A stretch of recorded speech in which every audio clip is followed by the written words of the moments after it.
world as we're looking. Is anyone on Foursquare? Me. 2, 3. Anyone else? 4? I feel like I'm doing bids. Okay, so there are 4 of us on Foursquare. Foursquare is a social network that decided not only do we need to know what people are doing, not only do we need to see photos of each other, but we need to know where we are. Okay, so no longer do we arrive at a destination and say, hey, we've just arrived. We actually do what they call checking in. Okay, so we check in to this location. So I walk in and I get my phone and I check in and I tell the world that I'm at the Hennessy Park Hotel. Okay, and it goes and it says, well done, you're at the Hennessy Park Hotel. And the whole world now knows, well, at least the people I'm connected with on Foursquare. Now, it sounds really lame, but here, when I check in, I get a point on a scoreboard against everyone else I'm connected with. So the more I check in, the more points I start to accumulate. And the more points I start to accumulate, eventually, by the end of the week, I'm at the top of the leaderboard, which means I just beat everybody. I win. Game over. I won this week. And then they just clear the leaderboard, and they start again the next week. And then they clear it again, and they start again the next week. So if you're an addictive, competitive person like I am, you cannot let go of this. It's a social network that they turned into a game. Okay, so now we've got points. Now we've got all of these like competitive people that are just going crazy about trying to check in at various different locations. And then what they do is they remembered that one of the most exciting things we did in our childhood. Was anyone a part of Brownies or Girl Scouts? Anyone? Or Cubs or Boy Scouts? I mean, this is a heritage around the world. We know. And the reason that we were a part of it and the reason we stayed was because of the badges. So Foursquare gives you badges. So when you first start, this is where they hook you. You know they say always give the first thing away for free? It's like taking drugs. It's just not good.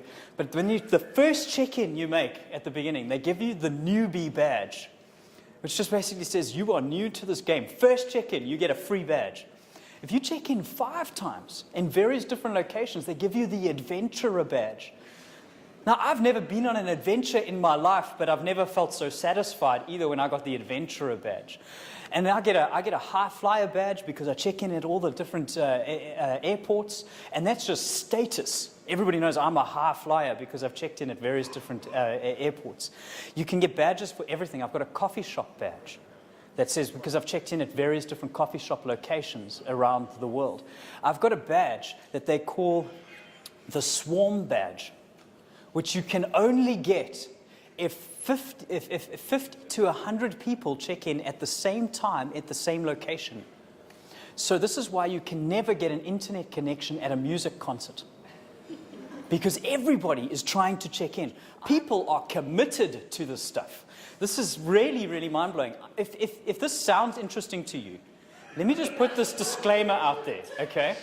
If you get involved, your life is over. If you start, you will never end. You'll need to go to club. There's going to be a Foursquare AA meeting at some point in the future. But here's the big, interesting thing that is so great about this network.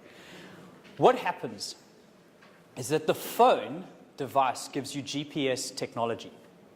And that's what it uses to find out where you are.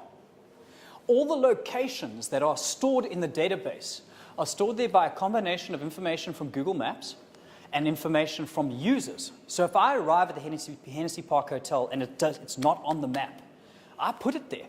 I say, Hennessy Park Hotel.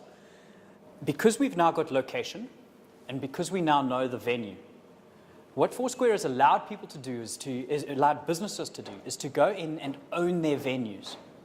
So you just go through a verification process, which usually means that Foursquare phones your telephone line, and you now own that venue. So think if you own a restaurant or a business or a local business, you own that venue. In other words, you can now run specials from that venue. So here's a story. When you check into a location, more than anyone else has checked into that location within a week, you become the mayor. I kid you not, the mayor. Politicians go around and say, award you mayorships. No, I'm kidding.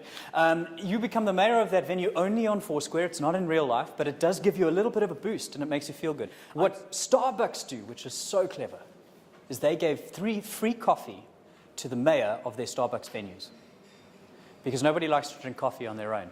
And mayorships show loyalty to a particular venue. What we realized with a game like Foursquare is that gaming and the idea of competing against each other creates a higher level of adoption and a higher level of loyalty to anything that we do. So if you're building campaigns, ask yourself, how do we create that competitive nature? How do we create a game around what we're doing? How do we bring people and suck them in and create more loyalty in what we're doing by creating that competitive nature and appealing to it? So gaming inside our cultures is a really big way to be able to do marketing, and gaming is a huge, huge thing in the moment internally in business to be able to get employees more engaged with your business. And they're actually bringing a lot of that gaming technology into businesses.